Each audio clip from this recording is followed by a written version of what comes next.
Two pieces of waxen cord here, and they're both roughly 5 feet long, and we're going to fold them, but we're not going to fold them in half.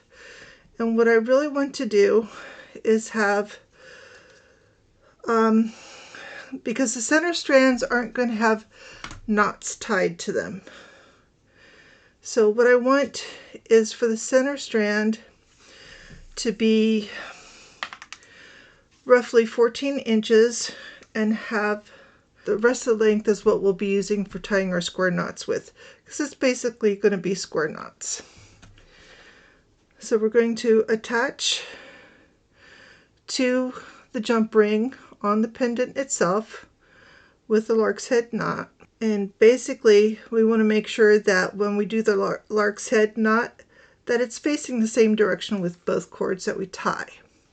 Also, the other thing to make sure you're aware of is which side is your short cord for the first one you put on, because the second one is going to have to be a mirror image of the first one. So the second one, the short cord will also be on the inside. That's your challenge for today, making sure you get the same section of cord going the same way.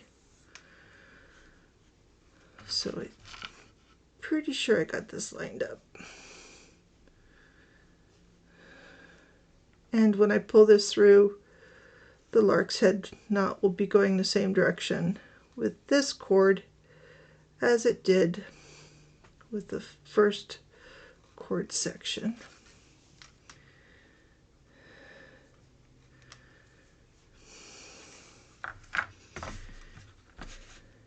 And now when I separate out the two centers, it should be the short pieces. Yay, did it right. Okay, and you'll do this for both directions for the macrame. The part I want to cover right now these are the closures that I'm going to be using for this particular necklace, and I need to attach the jump rings to them, so when I finish I can attach the cord to the jump ring, because it'll lay flatter to attach the cord to the jump ring than to try to attach it here to this tiny little hole. You can get all the cord through there, but it just won't lay right on the back of the neck if you don't use the jump ring. So we're going to do our jump ring addition to both ends of the closures. So I usually use my curved nosed pliers in my left hand for opening up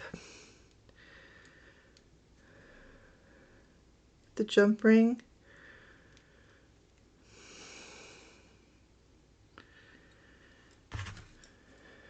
And closing.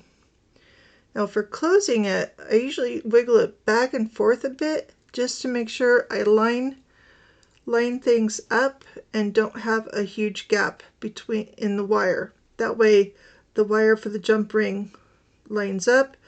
And usually what I'll do is when I get the cords to the end and I'm going to be putting them through the jump ring, I try to cover up that gap so you don't have a problem with catching your hair on it, basically, when you're wearing the necklace, or having that little probable gap in the wire causing you problems, getting it snagged on things. So we'll try to embed that in the macrame when we get to the end. And again, the other end of the closure, and wiggle just back and forth until it matches up nicely. Okay, these I'm just going to set aside in one of my little dishes. I love to use these little dishes for holding beads and whatnots when I'm working, just to keep things out of the way and so that it doesn't roll away.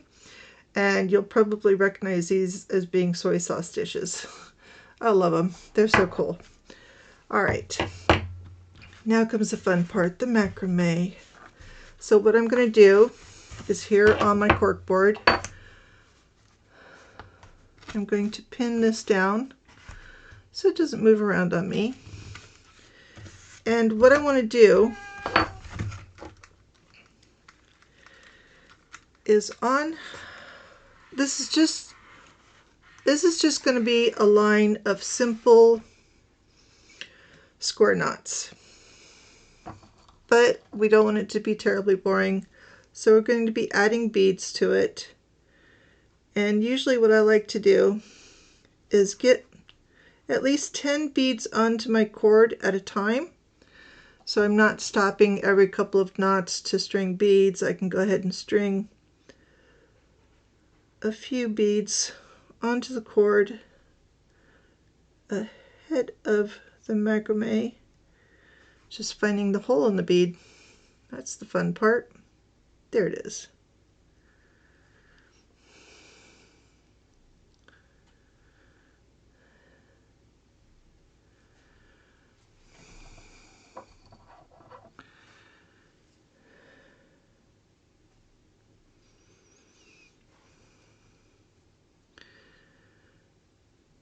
So the beads I'm using in the macrame are cobalt blue, which is the same color of bead as the darker bead that I used in the teardrop itself. Obviously these are a larger bead. These are probably 8s, because you need a bead with a hole that's going to be big enough to handle your waxed linen cording. And I like to use waxed linen. I just really like natural fibers. So I'm going to start out with at least 10 beads on here to begin with, and we'll see how far we get with the 10 beads. My goal is to have each of these lengths to be 10 inches, because I like to make my necklaces roughly 20 inches long. That way it's a good length for most people. And even though the necklace, the pendant itself, is at least 1.5 inches, and if my strands are 10 inches each, then you've got probably another, just under another inch for the closure part. Really are, it's a little over 20 inches in finished length, but it's still going to be a good size. Now when we start doing the square knots, you'll notice that I do my square knots a little bit differently than the way I've seen everybody else on the planet show you how to do a square knot. And what I've discovered is that really only one of your strands goes back and forth during the square knot. And because I'm right-handed, I start from the left. And if you make this S with your left strand, this left strand will never be pulled off to the right, because it'll always stay to the left. And I'll show you what I mean. So you start with your left strand, you make your S, you come underneath. So the loop part of your S, the lower loop, is underneath your 2 center cords. So for the right strand, you're going to come under the loop, over the top of your center cords, and back down in under the left strand. I'm going to pull that up tight, and then with what was originally your right hand cord, now you've got it on the left side, you're going to go under the left cord, over the top of everything, and then back down under.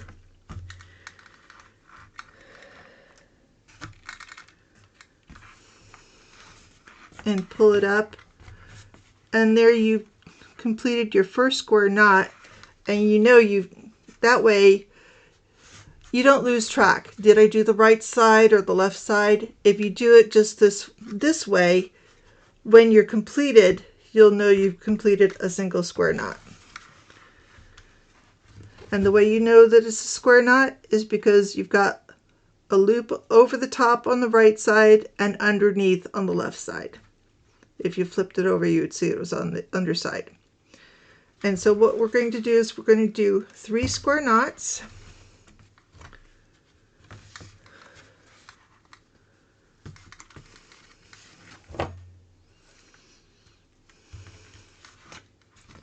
And then we're going to slide up a bead.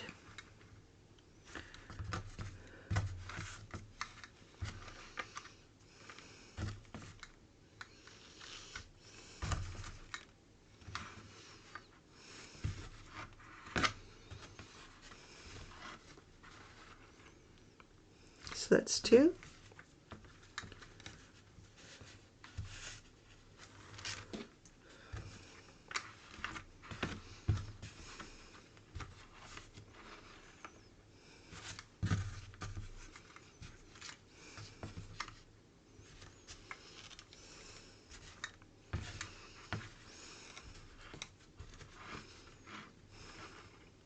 And 3. So what I'm going to do is I'm going to be pulling up a bead, do 1 square knot, and then pull up a bead until I have 3 beads up, and then I'm going to do 3 square knots again after the 3rd bead is up, and then repeat until I measure out at about 10 inches in length for this strand of the necklace.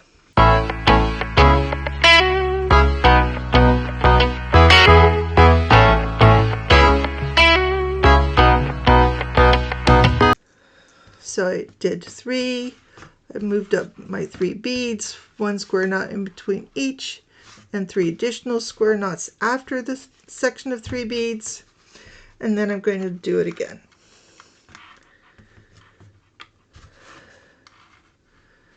So it's basically 3 knots, 3 beads with a single knot in between each bead, and then 3 knots again.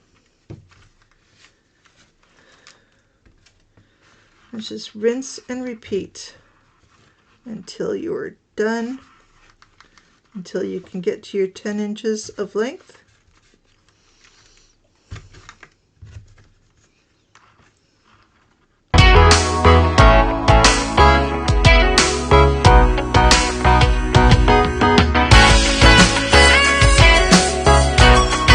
Actually, I messed that up, didn't I? I'm supposed to have knots in between, beads in between. The good news is, if you mess this up, not only are the square knots easy to loosen up, but you can actually sneak your beads up in there without actually really totally untying all of your knots.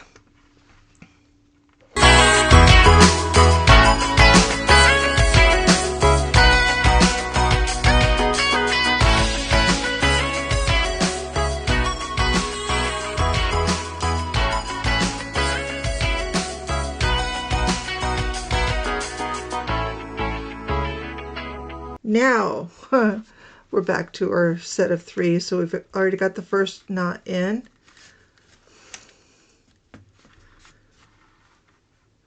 Back on track. See what happens when you're talking to somebody else while you're trying to do your arts and crafts? It's okay. It's like taking a road trip. If you don't go the wrong way once in a while, and get lost, you'll never have a new adventure.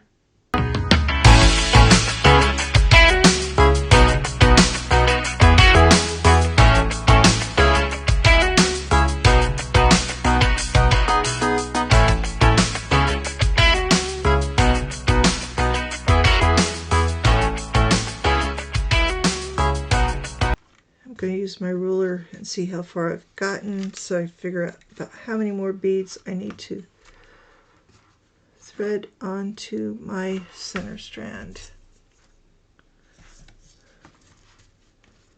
We are just a little over 3 inches here, so I'll definitely be putting on another 10 beads.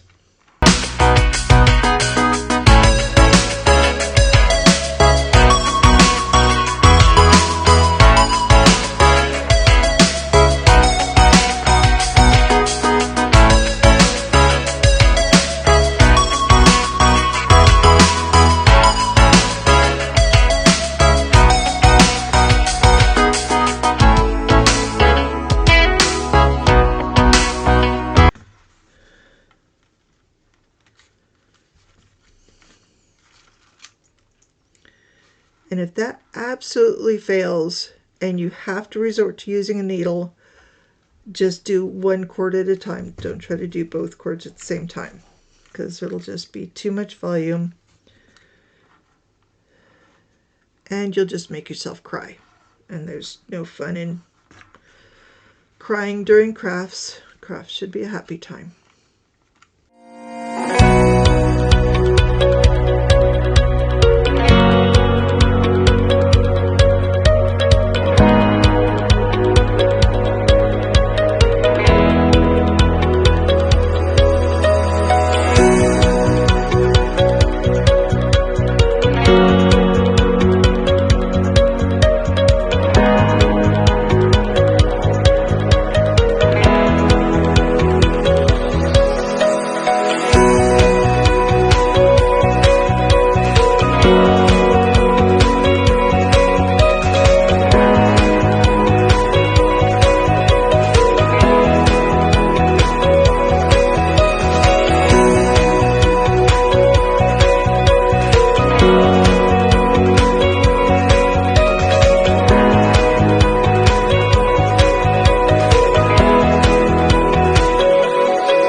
at just at 10 inches.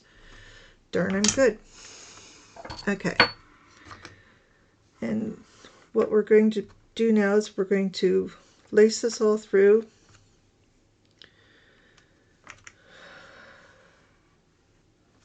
To make it easier on us, so there's not a whole bunch of stuff hanging out here just now. If you go about 3 or 4 inches out and then trim all of your cords the same length, it'll make this part easier. So you're going to take all 4 of your cords through the jump ring and bring them back on themselves.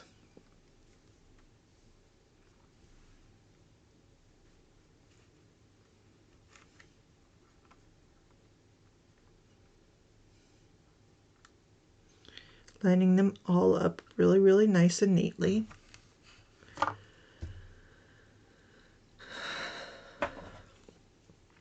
Gonna get a fresh piece of wax linen, one that I've not been manhandling. How long is this gonna be? It's gonna be about 8 inches, 8 inches in length. It's definitely gonna be more than what we need, but it's going to be helpful in the demonstration. Okay, so this is lashing. Basically, you take one end of your cord, leaving it, that's your tail. You're going to let it go one direction. The other end, you're going to make a loop, and you're going to keep that loop up higher than where you're working at initially, because you're going to come back to that loop and you're going to use it. This is where you decide how much of your lashing do you want it, how long do you want your lashing, and probably enough to cover at least 3 of your square knots. So this is the challenge part. So you're holding your loose cord on here, taking your long end, and you're going to start wrapping it around. And this is the challenge part, the first few wraps, to keep them tight so the part of the cord that's under your fingers is not going to come loose. You can move your hand, and what you want to do is you want to have each rotation of your cord for your lashing to be right up next to the previous rotation, and you're wanting to keep things as smooth and flat as possible, because that definitely is reflected in your finish. And you can decide when you're going to be done. Usually your tail should be at least a little more, between 1/4 and 1/2 inch in length when you get to the end. So this is where your loop comes in. You want to bring the loose end of your lashing cord through the loop to where it's coming out from behind to the front, and hang on to that little guy, because you want to keep your tension to keep everything nice and smooth.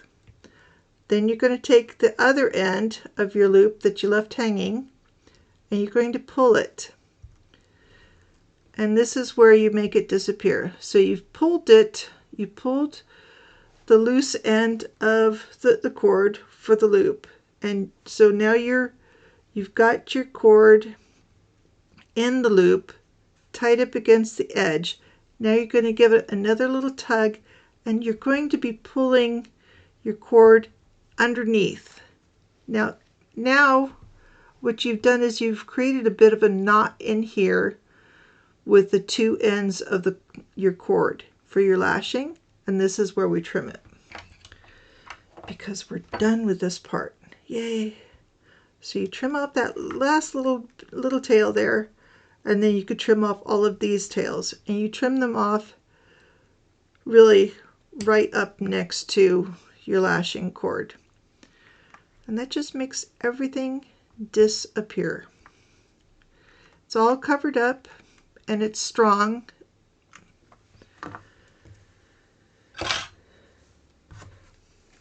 And then that's one end of your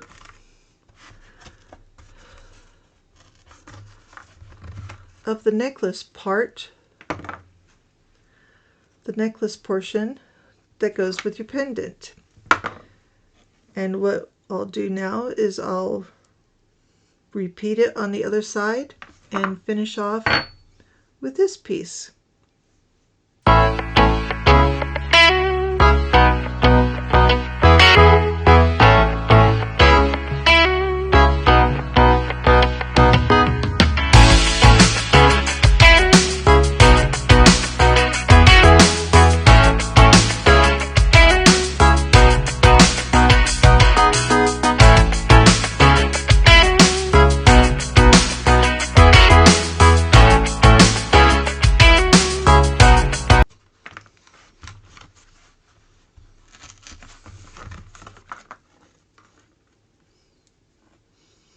This is where we could match them up. You see that there are 11 sections of 3 beads on both sides. So it's 1, 2, 3, 4, 5, 6, 7, 8, 9, 10, 11 sections of 3 beads each. So yay. And again, I'm going to trim this side off just to make the remaining cords more manageable.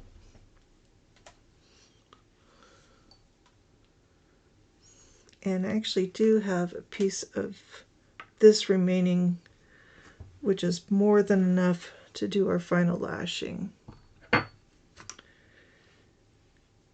again, we take the other end of our finding for our piece, take our all 4 of our cords through the jump ring down to the end of the square knots, fold it back on itself, smoothing and holding our cords flat against the square knots.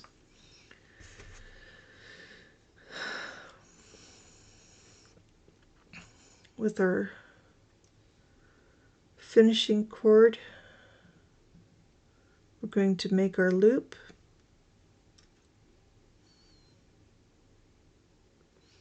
Lay it over the other cords. Try to keep things all together. I'm going to try to cover at least 3 square knots with our lashing. This toggle is proving to be a challenge to hang on to. Alright. Alright, keeping track of what's what, we're going to start wrapping around. And after we get it wrapped at least 2 times, it's pretty secure. And we could switch hands and hold on to the bottom part of the tail for our lashing with our left hand and wrap around evenly.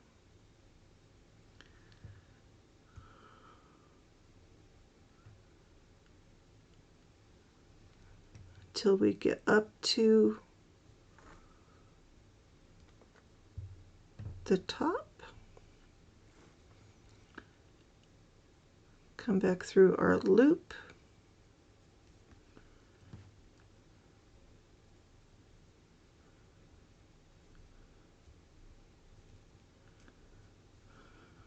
Working your cord down to where it's as close to the top as possible. Get the other end of your loop cord and pull it down. Pull it down to where it's taut, and then you want to pull this tail just to make sure that you've come around nice and tight, and then hanging on to your lead end, pull to where your loop has pulled the end of this cord inside to where they interlock here in the middle. And now you could trim your remaining tails off. Hopefully when you trim your remaining tails off, you don't cut any of the actual necklace, because that would be tragic. And now we are done. We've got a completed teardrop necklace.